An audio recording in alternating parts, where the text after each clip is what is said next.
sus secretos, lo digo en el libro Vivamos Más, Sana Longevidad, la siesta. Demasiado importante para ponerse joven y te ayuda a bajar de peso. Es falso lo que dicen que sube de peso, al revés. 2. Mi papá toda la vida comió sábila. Sábila. Se llama la mano de Dios. Número 3. El movimiento. Antes de sentarse al carro, media hora de ejercicio. O básquet o caminata. 4. Bailar. Yo soy atleta. Yo estaba en la selección nacional 9 años.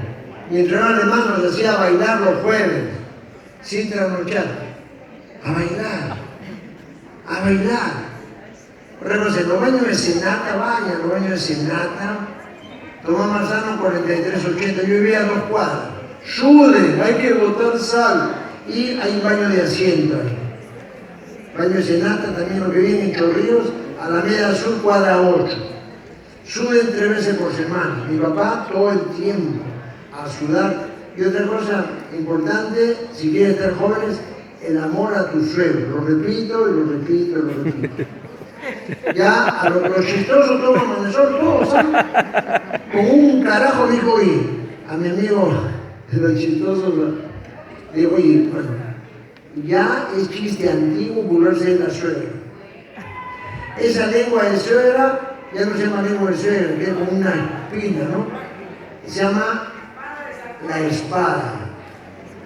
¿Ya? Mi papá, qué amor a mis abuelos hoy. Te mantiene joven por gratitud. La gratitud evita la decrepitud. ¿Ya? Y para la próstata, señor, guamampinta a las 6 de la tarde, polen en la mañana, ¿ya? El zinc, 30 miligramos 3 veces al día, selenio, 100 microgramos, la castaña parece una próstata y un ovario, ¿ya? 4 castañas diarias y la próstata necesita mucha oxigenación.